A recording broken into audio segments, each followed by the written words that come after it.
일본이 교과서를 통한 독도 도발을 결국 강행했습니다.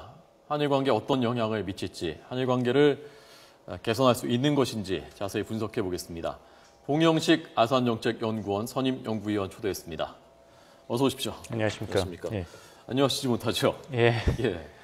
예상보다 좀 강도가 센 것 같기도 하고요. 일본의 교과서 도발이요. 어떻게 보셨습니까? 두 가지 측면에서 이번 결과를 분석할 수 있습니다. 하나는 한일 관계가 일본한테도 굉장히 중요합니다만 아무래도 교과서 검정 문제는 1차적으로 국내 정치와 교육 차원에서 다루어지게 됩니다. 그렇기 때문에 아베 정부가 지향하는 어떤 교육의 방향성이 강하게 반영된 것으로 보입니다. 보수화 경향이죠. 두 번째는 일본이 독도뿐만 아니라 중국, 러시아와도 영토 분쟁이 있다는 점을 기억해야 됩니다. 러시아와는 북방 영토 문제가 장기화되고 있고 또 중국과는 몇 년 전부터 이 센카쿠 문제로 첨예하게 대립하고 있습니다. 그래서 이 일본의 이 영토 영육 그 주권을 강조해야겠다, 교육에서 강조해야겠다는 어떤 우려와 강박관념이 이런 독도 영유권 주장에도 반영된 것으로 보입니다. 그러니까 이게 한일 관계뿐만이 아니라 뭐 중국, 러시아 다 걸쳐 있지만 하여간 우리는 우리 길을 가야 되겠고 아이들에게도 그렇게 가르쳐야 되겠다라는 확고한 그게 있으니까 뭐 한일 관계고 한중 관계고 고려할 여지가 좀 적은 거군요. 그러니까 아베 정부 입장에서는요. 그렇습니다. 2015년은 한일 국교 정상화 50주년이고 일본 패전, 한국 해방 70주년입니다. 그래서 많은 한일 관계 전문가들은 아베 정부가 2월 20일 소위 시마네 현의 다케시마의 날을 이제는 중앙정부 관리를 파견하지 않고 좀 한일 관계의 무드를 푸는 방향으로 변화하지 않을까 기대를 했습니다만은 그런 움직임이 없었죠. 그런 면에서 본다면 아직도 아베 정부가 한일 관계 개선에 대해서는 어떤 적극적인 자세를 보일 준비가 없는 것 같아서 좀 안타깝습니다. 작년 1월에 정부의 통일된 견해를 교과서에 실어야 된다라고 하고 벌써 사전 작업을 그 다음에는 초등학교 5학년, 6학년 하고 이번에 중학생들 교과서 이렇게 하고 그러니까 아이들한테 이걸 가르쳐서 확고하게 가치관으로 자리 잡게 하겠다 그런 생각을 하고 있는 거군요. 그렇습니다. 결국에는 이런 문제는 이제 장기적으로 일본 정부와 그 국민들이 책임을 질 사안이겠죠. 역사를 어떻게 가르치고 배우는가 그 결과는 시간을 두고 지켜봐야 될 문제고 결국에 그 책임은 일본 국민이 지게 될 것입니다. 역사 교과서에 지금까지는 이 중학교 역사 교과서에 독도가 일본 땅이다라고 기술했었던 곳은 하나 있었고 한국이 불법 점거했다고 쓴 데는 없었는데 이번에 이제 대부분 다 들어가게 되는 거라면서요? 그렇습니다. 아까 말씀드렸다시피 아무래도 몇 년 동안 중국하고 센카쿠 문제로 충돌이 워낙 격하게 있었기 때문에 독도 문제에 대해서도 일반적인 입장 서술이 아니라 구체적으로 일본의 주장을 후 세대에게 가르쳐야겠다 이런 강박관념이 반영된 것으로 보입니다. 자, 그러면 일본도 중국도 반발할 테고요, 러시아도 반발할 테고요.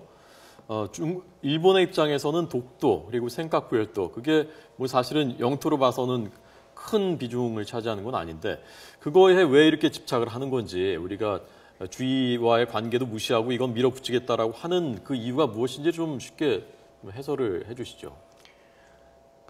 독도는 한국민들에게는 그 식민지 시대의 일본의 침탈과 그 폭력의 상징입니다. 그런 한국민의 감정을 일본이 정확히 파악하고 잊지 못한 데 대해서 이런 돌발 행위가 자꾸 반복되는 것입니다.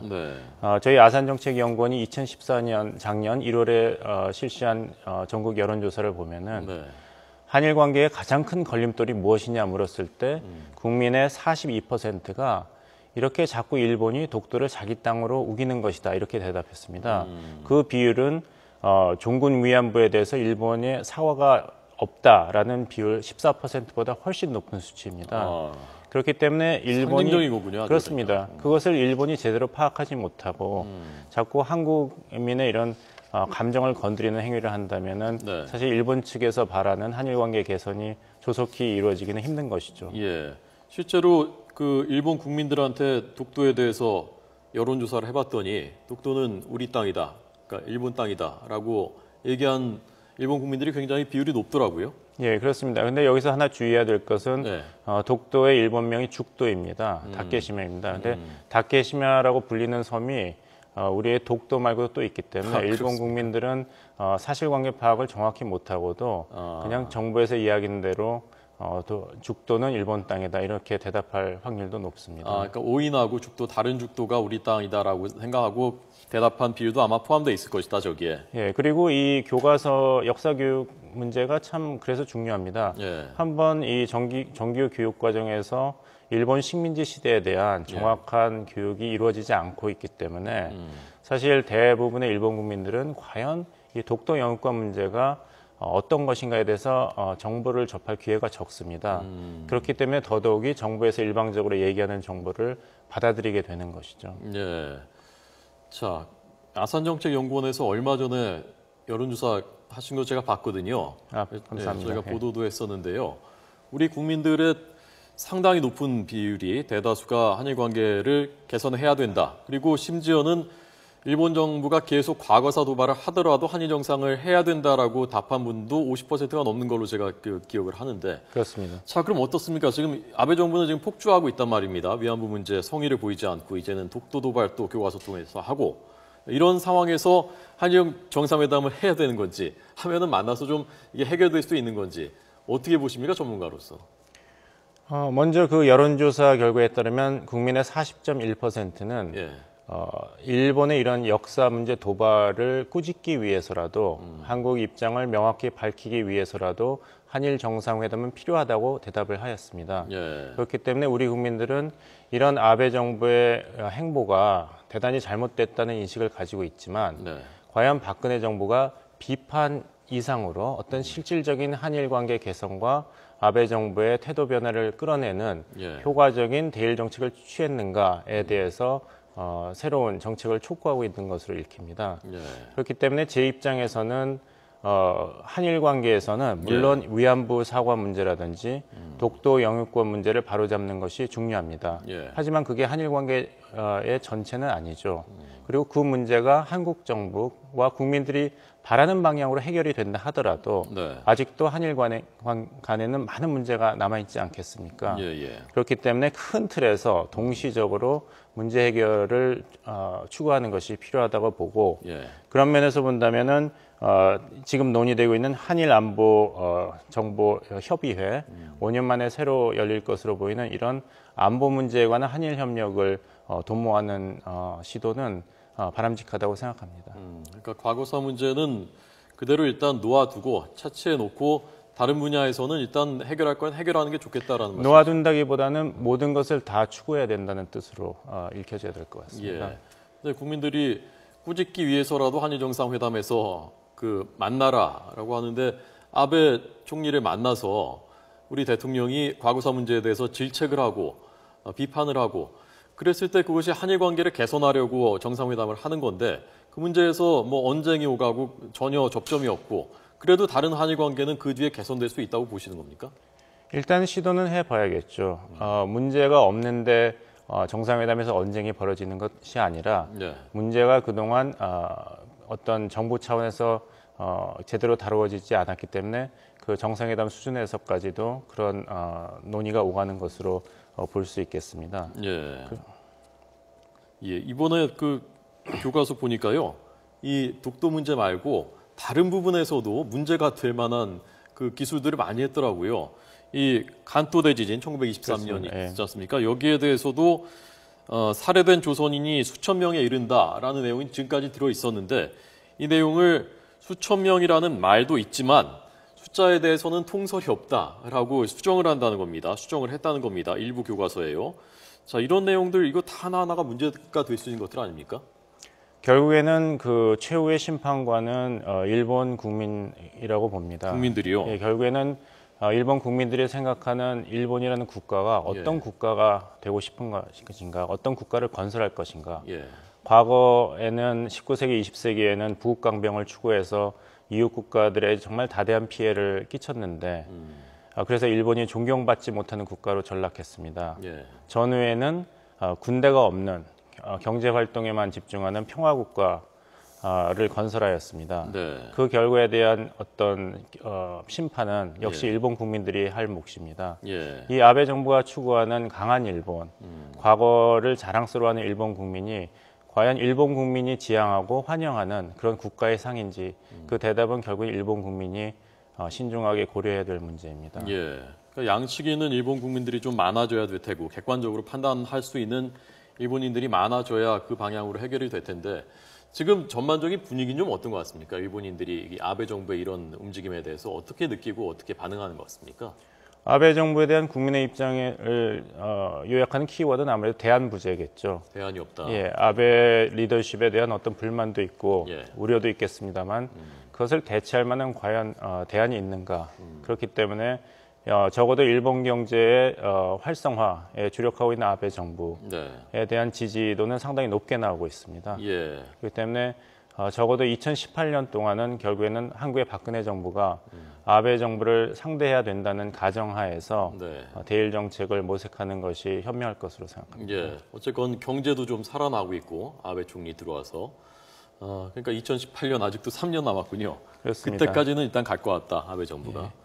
여기서 중요한 거는 우리나라 정부와 일본 정부가 우리나라 정부를 그냥 이웃 국가로만 묘사하고 예. 가치 공유를 한다는 표현을 뺐다 그래서 화를 내거나 반응할 이유는 없는 것 같습니다. 윤병세 외교장관이 재외공관 회의에서 누가 뭐라 그러든지 간에 우리는 중심을 가지고 뚜벅뚜벅 걸어가면 된다 그러셨는데 네. 이렇게 생각해 볼 수가 있습니다. 일본이 한국을 민주주의 국가라고 칭찬한다고 저희가 갑자기 민주주의 국가가 되는 것도 아니고 네.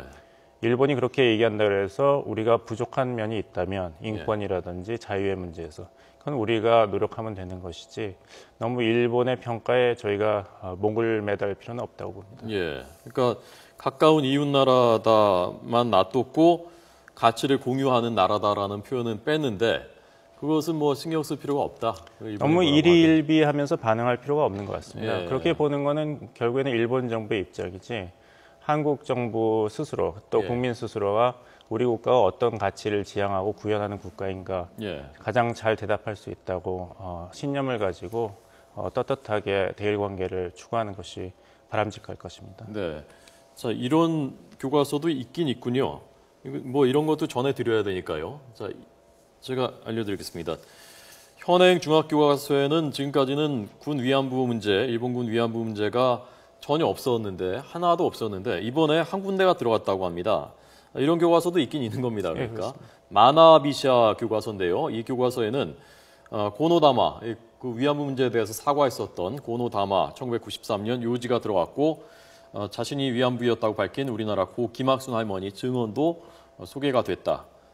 좋은 소식은 이거 하나 딱 들었습니다. 네, 그렇습니다. 네, 이번 교과서 검정 중에서요. 자, 조금 전 저희가 그 자막으로 정부의 전세 대책을 전해드렸는데 이거 잠깐 소개해드리고 계속 여쭤보도록 하겠습니다. 주택 마련과 전월세 대출 금리가 오는 27일 이달 말부터 최대 0.5%포인트 내려간다는 것입니다. 서민 주거비 부담 완화 방안을 국토교통부가 발표했습니다. 이 내용입니다. 이달 말부터 순차적으로 시행될 예정입니다. 버팀목 전세 대출은 0.2%포인트, 월세 자금은 0.5%포인트, 디딤돌 대출은 0.3%포인트 금리를 내리기로 했습니다. 지원 대상도 확대하겠다는 계획입니다. 또 임차 보증금의 반환 보증료를 25% 정도 줄여서 서민과 취약계층은 보증금의 0.158%에서 0.09%로 낮추겠다는 계획입니다. 또 서민과 취약계층의 범위를 연소득 2,500만 원 이하로 돼 있었는데 4천만 원, 연소득 4천만 원 이하로 확대하고 신혼부부, 또 한부모 가정, 다문화 가정도 포함시키기로 했습니다. 기준금리 인하에 따른 시중금리 하락 효과를 반영한 것이라고 밝혔습니다. 안심전환 대출이 서민층에게는 별 영향을 주지 못한다라는 지적이 있었고 여기에 대해서 서민층 주거 안정 대책이 조금 전에 발표된 것입니다. 자세한 내용은 4시 뉴스큐에서 계속해서 전해드리도록 하겠습니다. 자, 전반적으로요. 그러면 어떻게 보시는지 봉 박사님은 올해 안에 한일 정상회담이 이루어질 가능성이 있다고 보시는지 그래서 좀 한일 관계가 좋은 방향으로 나아갈 가능성이 어느 정도 있다고 보시는지 마지막으로 전망 듣겠습니다. 그 한일 관계를 전반적으로 고려하고 또 동북아 정세를 고려할 때 한일 정상회담이 이루어질 것이다, 아니 이루어질 것이다 대답보다도 예. 한편으로 본다면 박근혜 정부로서는 8월 아베 담화가 나올 것으로 예상되는 8월 전에 한일 정상회담을 모색해 보는 것도 하나의 고려해 볼 만한 전략이라고 생각합니다. 8월 전에 아베 담화 전에 하는 것이 좋겠다. 그렇다면 아베 담화에 대해서 예. 한국 정부의 요구, 기대치를 구체적으로 아베 정부에 전달하는 효과가 있습니다. 예. 그럼에도 불구하고 만일 아베 담화가 한국 정부와 국민의 기대에 훨씬 못 미친다 하면은 네. 그때서는 박근혜 정부도 국내적으로 또 대외적으로도 한국 정부가 최선을 다하고 구체적으로 한국이 원하는 일본의 진정성 있는 사과에 대해서 요구를 했음에도 불구하고 예. 아베 정부가 거부한 것이다라고 설명할 수 있는 여지가 있습니다. 예. 그렇기 때문에 어느 정도는 좀 선제적인 외교 공세를 고려해 보는 것도 필요하다고 생각합니다. 예. 이번 미 의회 연설에서는 아베 총리가 그 문제에 대해서 어느 정도 수위에 언급을 할 거라고 예상하십니까? 그거는 좀 기다려 봐야겠습니다만은 네. 아무래도 그 중간점을 찾을 것 같습니다.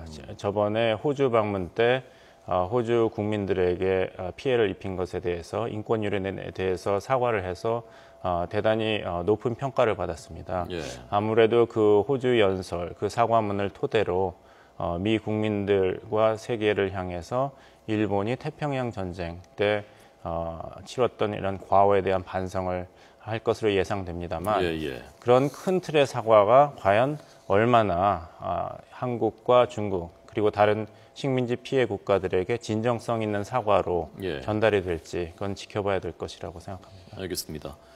자, 다시 한번 말씀을 드리면요. 4년 만에 새로 교과서 검정, 중학교 교과서 검정이 이루어졌는데 그 전까지는 독도가 일본 땅이다 라고 했었던 주장이 9종, 18개 가운데 9종이 들어있었는데 이번에는 15종 대부분의 교과서에 다 포함되도록 바뀌었고요. 그리고 한국이 독도를 불법으로 점거하고 있다라는 기술이 실렸던 곳은 4종류였습니다. 18개 중에. 그런데 이번에는 13종류 역시 대부분으로 늘어나게 됐습니다.